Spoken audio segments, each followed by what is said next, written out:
அத்தியாயம் 2. மறுவாரம் முழுவதும் எந்த குழப்பமும் இல்லாமல் எப்பொழுதும் போல சென்றது. சூர்யா தன் இயல்பை மாற்றிக்கொள்ளாமல் அவன் பாதையில் செல்ல, சந்துருவும் தன்னை மாற்றிக்கொள்ளாமல் பின்தொடரும் பணியை செவ்வனே செய்து கொண்டிருந்தார். மல்லிகாவும் சந்துருவும் புதிய வீட்டில் அக்கம்பக்கத்தினர் எல்லோரிடமும் பழகினார்களோ இல்லையோ, சூர்யா அனைவரிடமும் பழகிவிட்டான்.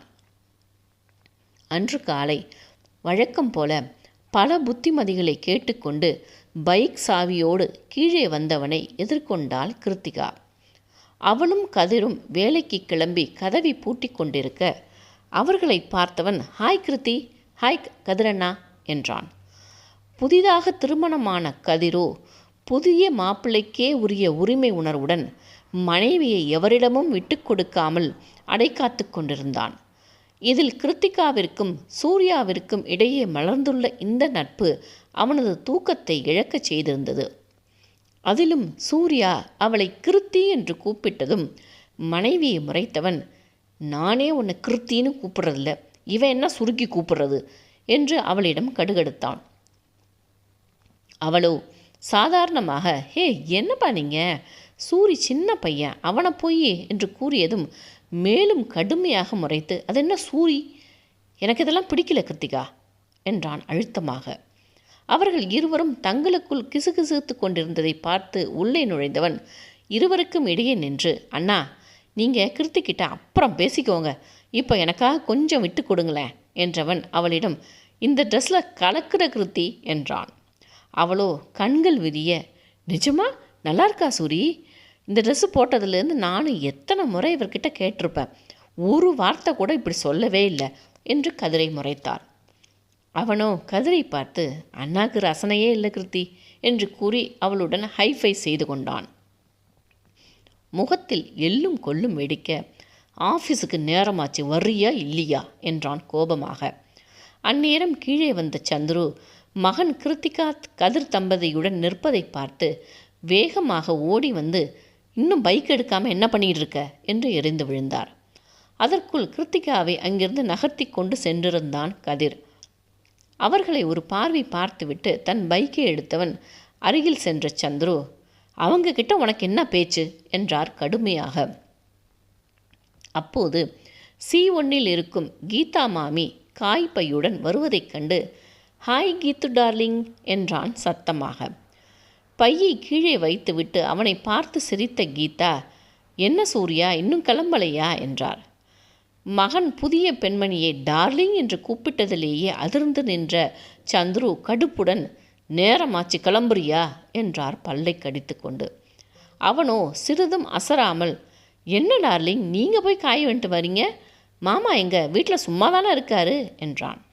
அவர் சந்துருவை பார்த்து லேசாக புன்னகைத்து விட்டு, "உங்கள் அப்பாவா சூர்யா" என்றவர், "அதை ஏன் கேட்குற, அந்த மனுஷன் காலையில் எழுந்திரிச்சு பேப்பரை வச்சுக்கிட்டு ஒரு இன்ச்சு கூட நகர மாட்டார், இப்போ போனதும் காப்பி கொடுக்கலன்னு சத்தம் போடுவார்" என்றார் பையை கையில் எடுத்துக்கொண்டு. "ஓஹோ, உங்களுக்கு ஹெல்ப் பண்ணாமல் காப்பி கேட்குதாமா அவருக்கு, பேசாமல் சர்க்கரைக்கு பதிலாக உப்பை போட்டு கொடுத்துருங்க டார்லிங்" என்று கூறியவன் பைக்கில் அமர்ந்து காலாலேயே நகர்த்த ஆரம்பித்தான். அவன் சொன்னதை கேட்ட சந்துருவிற்கு லேசாக நெஞ்சு வலித்தது. இவன் போகிற ஸ்பீடில் சென்றால் அடுத்த மாதமே வேற வீடு பார்க்கணும் போல இருக்கே என்று திகைத்து நின்றார். அதே சமயம் கீதா மாமியின் கணவர் விசாகன் கையில் பேப்பருடன் சூர்யாவை முறைத்து கொண்டு நின்றார். அதை பார்த்து உள்ளுக்குள் சிரித்து கொண்டவன் மாமியை பார்த்து கண்ணடித்துவிட்டு வண்டியை கிளப்பி கொண்டு சென்றான். அவன் பின்னே சென்றவரை நிறுத்திய விசாகன், "இவன் உங்கள் பையனா சார், ரொம்ப பேசுகிறானே" என்றார். அவருக்கு என்ன பதில் சொல்வது என்று தெரியாமல், "ஆமாம் சார்" என்று கூறிவிட்டு பல்லை கடித்து கொண்டு அவன் பின்னே ஸ்கூட்டரை எடுத்து கொண்டு வேகமாக சென்றார். மனமோ, இவனை என்ன செய்கிறது, இந்த ஆள் முறைக்கிறத பார்த்தா இவனே நம்மளுக்கு பிரச்சனையை உண்டாக்கிடுவோம் போல இருக்கு, யாருக்கு தான் கோபம் வராது, அவர் பொண்டாட்டியை போய் டார்லிங்னு இவன் கூப்பிட்றான், இன்னைக்கு வீட்டுக்கு வரட்டும், பெல்ட்டை கழட்டி விளாசிடுறேன் என்று புரிந்து கொண்டே பின்னே சென்றார். கல்லூரிக்குள் நுழைந்தவன் அங்கு மரத்தடியில் தன் நண்பர்கள் இல்லாததைக் கண்டு அதிசயித்து கொண்டே பார்க்கிங்கில் வண்டியை நிறுத்திவிட்டு வகுப்பறைக்குள் சென்றான். இவனுக்கு என்ன ஆச்சு, காலையிலே கிளாஸுக்குள்ளே வந்து உட்கார்ந்துருக்கானுங்க என்று எண்ணிக்கொண்டே உள்ளே நுழைந்தான். அங்கு முதல் பெஞ்சிலேயே அவனது நண்பர்கள் அனைவரும் இருக்க அடுத்த அதிர்ச்சியாக இருந்தது. என்னங்கடா இங்கே உட்காந்துருக்கீங்க? அவனது கையை பற்றிய ரிஷி அருகில் அமர்த்தி மெல்லிய குரலில், மச்சான் பாடம் எடுக்க இலசா பற்றி வரப்போகுதான் என்றான் கண்களை சிமிட்டி. அவனை நம்பாத பார்வை பார்த்து, உண்மையா? நம்ம காலேஜில் பல்லு போனதை தானே எடுப்பானுங்க என்றான். இல்லடா, நம்பத்தகுந்த வட்டாரத்திலிருந்து செய்தி வந்திருக்கு என்றான். அவன் சொன்னதும் சூர்யாவின் முகத்தில் வழக்கமான புன்னகை வந்து கொண்டது. அப்போ இனி ஜெகஜோதியாக இருக்குமா ரிஷி என்றான் கண்களில் மயக்கத்துடன். ஆமாடா என்றவன் பெஞ்சில் தாளம் போட ரமேஷும் சக்தியும் விசிலடிக்க சூர்யா எழுந்து நின்று ஆட ஆரம்பித்தான். டங்காமாரி ஊதாரி புட்டுக்கின நெங்கினாரி என்று அவன் ஆட ஆரம்பித்ததும் வகுப்பில் இருந்த மற்ற மாணவர்கள் சூழ்ந்து கொள்ள விசிலும் கைத்தட்டலும் தூள் பறக்க ஆட்டம் சூடுபிடிக்கத் தொடங்கியது. அப்பொழுது வகுப்பறையின் வாயிற்கதவு படபடவென்று அடிக்கப்பட்டது. சூர்யாவை சுற்றி நின்ற மாணவர்கள் மெல்ல திரும்பி பார்த்துவிட்டு சற்றே பயத்துடன் நகர்ந்து கொண்டனர். சூர்யாவோ அவனது நண்பர்களோ எதையும் கண்டு கொள்ளாது ஆடுவதிலேயே மும்மரமாக இருந்தனர். மற்ற மாணவர்கள் அவசரமாக தங்களது இடங்களுக்கு செல்ல வகுப்பறையின் மேஜை அழுத்தமாக தட்டப்பட்டது. அப்பொழுது ஆடலுக்கு யார் இடையூறு செய்வது என்கிற கோபத்தில் எவ அவ என்று கேட்டுக்கொண்டே திரும்பி பார்த்தான் சூர்யா. அங்கே சுமார் 50 வயது மதிக்கத்தக்க பெண்மணி ஒருவர் கோபத்துடன் முறைத்து கொண்டு நின்றார். அவரை பார்த்ததும் அவசரமாக ஆட்டத்தை நிறுத்தியவன் வேகமாக அவர் அருகில் சென்று, மேம், அட்மின் ஆஃபீஸ் இங்கே இல்லை, அது ஃபஸ்ட் பில்டிங் என்றான். அவனை முறைத்து கொண்டே அவனிடம் பதில் சொல்லாது, ஸ்டூடெண்ட்ஸ் எல்லோரும் அவங்க இடத்துல போய் உட்காருங்க என்றார் அழுத்தமாக. அவர் சொன்னதை கேட்டு சூர்யா சந்தேகமாக பார்த்து கொண்டே தன் இடத்திற்கு நகர சொடக்கு போட்டு அவனை அழைத்தவர், உன் பேர் என்ன என்றார். அதில் உள்ளுக்குள் கடுப்பானாலும் வெளிக்காட்டாது சூர்யா என்றான். அவுட் என்று கையை வெளியே காட்டியவர், இன்னையிலிருந்து ஒரு வாரத்துக்கு நீ என் கிளாஸில் இருக்கக்கூடாது. ஒன்றை மாதிரி ஸ்டூடெண்ட்ஸ் இருக்கிறதுனால தான் படிக்கிறவங்க கூட படிக்கிறதில்ல என்றார். அவர் சொன்னதின் அர்த்தம் புரிந்தவன் லேசாக சிரித்து, இவனுங்களை நாங்கள் எடுக்கிறேனா மேம், நல்லா படிக்க வைங்க என்று கூறிவிட்டு வாசலில் சென்று நின்று விட்டான்.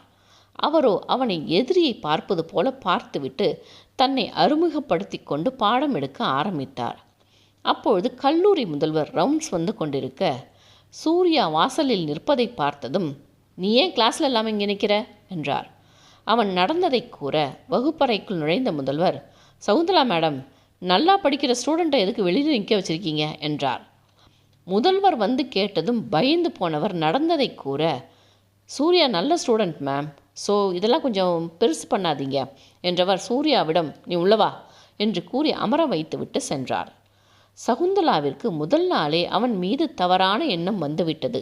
அதிலும் முதல்வர் அனைத்து மாணவர்கள் முன்பும் அவனுக்காக தன்னை அவமதித்து விட்டதாக எண்ணினார். அவனை பார்த்த பார்வையிலேயே சூடு தெரிந்தது. மெல்ல ரிஷியிடம், ஏண்டா இதுவா இலசான பட்சி, உங்களை எல்லாம் கொல்லணும்டா என்றான்.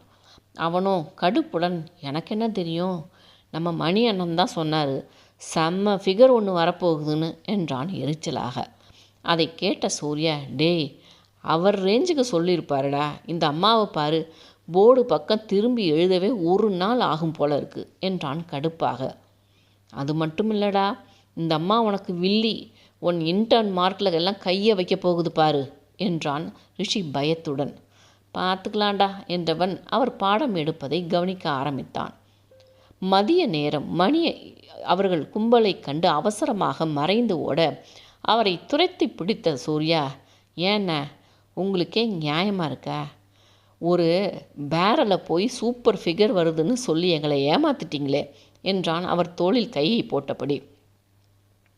அட நீ வேறப்பா, ஒரு பொண்ணு வந்துச்சு, அதுதான் வரப்போகுதுன்னு நினச்சி சொன்னால் இந்த அம்மா வந்து நிற்கிது, உங்களுக்கு அதிர்ஷ்டம் இல்லை என்றார் வருத்தமாக. அன்றைய பொழுது சகுந்தலா மேடமை பற்றி பேசி ஓய்ந்து போனார்கள். மாலை பைக்கை எடுத்துக்கொண்டு கல்லூரியை விட்டு வெளியேறும் நேரம் கல்லூரிக்குள் ஒரு போலீஸ் ஜீப் வந்து நின்றது. அதிலிருந்து இறங்கிய ஜீவா நேரே அட்மின் பில்டிங்கிற்கு சென்றான். சிறிது நேரம் பேசிவிட்டு அங்கிருந்து சென்றான். போலீஸ் ஜீப் வந்ததை பார்த்து கொண்டே சென்ற சூர்யாவின் மனதில் எதற்கு வந்திருப்பார்கள் என்ற யோசனை எழுந்தது. புதிதாக யாரோ போலீஸ் குடும்பத்திலிருந்து படிக்க வருகிறார்கள் என்று எண்ணிக்கொண்டே வீட்டிற்கு சென்றான். கீழே பார்க்கிங்கில் யாரும் கிடைக்காமல் ஒழுங்காக வீடு போய் சேர்ந்தான். மல்லிகா அன்று மகனுக்கு பிடித்த உருளைக்கிழங்கு போண்டா செய்து வைத்து கொண்டு காத்திருந்தார். அவன் சென்று முகம் கழுவி வந்தமர்ந்ததும் போண்டாவை கொடுத்து காப்பியையும் அருகில் வைத்தவர், சூர்யா என்றார். டிவியை பார்த்து கொண்டே போண்டாவை சுவைத்து கொண்டிருந்தவன், என்னம்மா என்றான். நீ எங்களுக்கு ஒரே புள்ளப்பா, உன்னை எப்படியெல்லாம் வளர்க்கணுன்னு ஆசைப்படுறோம் தெரியுமா என்றார். நல்லா தானே வளர்த்துருக்கீங்க என்றான் டிவியிலிருந்து கண்ணை எடுக்காமலே. இல்லைடா, நீ அப்பாவுக்கு கொடுக்குற டென்ஷனை கொஞ்சம் குறைக்கலாம்ல, எதுக்கு எல்லா பொம்பளைங்கிட்டையும் பேசுகிற? காஃபி கப்பை கையில் எடுத்துக்கொண்டு அவர் பக்கம் திரும்பி அமர்ந்து கொண்டவன், அம்மா நான் ஒன்று சொல்கிறேன்னு தப்பாக எடுத்துக்காத, அப்பாவுக்கு சந்தேக புத்தி இருக்குமா. நல்ல வேளை நீங்கள் எந்த ஆம்பளையோடையும் பேசுறதில்ல, அப்படி பேசியிருந்தா அவர் உங்களையும் கொடுமைப்படுத்தியிருப்பார் என்றான். அதை கேட்டதும் பயந்து போன மல்லிகா, என்னடா சொல்கிற என்றார் கலங்கிய குரலில். ஆம்பளை நான் பெண்கள்கிட்ட பேசுகிறதையே அவர் தப்பாக சொல்கிறார், அப்போது அவருக்கு சந்தேகப்படுற வியாதி இருக்குதானே என்று கொளுத்தி போட்டு விட்டான். அப்படியா சொல்கிற என்றார் யோசனையாக. ஆமாம்மா, நீங்கள் வேணா இன்றைக்கி நான் சொன்ன மாதிரி சொல்லி விசாரிங்க. விசாகன் அங்கிள்கிட்ட மிக்சி ரிப்பேர் பண்ணி வாங்கிட்டு வந்தேன்னு சொல்லுங்க, அப்புறம் தெரியும் என்றான் நமட்டு சிரிப்புடன். மகனை மாற்ற வந்த மல்லிகா அவன் குழப்பியதில் குழம்பி போய், இன்னைக்கு வரட்டும் இருக்கு அவருக்கு என்று கூறியபடி உள்ளே சென்றார். அன்னையை குழப்பி விட்டு தன் அறைக்கு சென்று கதவை சாத்தி கொண்டு படிக்க ஆரம்பித்தான். சுமார் 6 மணி வாக்கில் வீட்டிற்கு வந்தவர் முகம் கை கால் கழுவி வந்தமர்ந்து மனைவி கொடுத்த காஃபி டிப்பனை சாப்பிட்டு முடித்துவிட்டு மகனுடனான பஞ்சாயத்திற்கு தயாரானார்.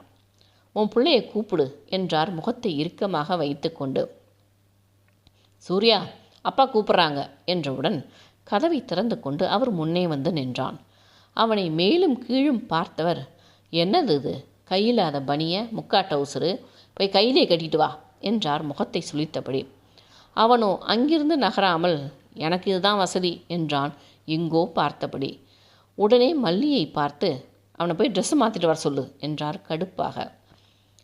அவரோ, அதை எதுக்கு என்கிட்ட சொல்கிறீங்க, அவங்ககிட்டே சொல்லுங்க என்று கூறி திருப்பி கொண்டார். இன்னைக்கு ஆரம்பமே சரியில்லையே என்று மனதிற்குள் யோசித்தவர், காலையில் கீழ் விட்டு பெண்ணோட உனக்கு என்ன பேச்சு என்றார். அவரை ஒரு பார்வை பார்த்தவன், ஃப்ரெண்டுக்கிட்ட பேசினதெல்லாம் சொல்ல முடியாதுப்பா என்றான். அதில் பல்லை கடித்தவர், அவள் புருஷன் இருக்கிறப்ப அந்த பொண்ணுக்கிட்ட என்ன ஃப்ரெண்ட்ஷிப் வேண்டியிருக்கு என்றார்.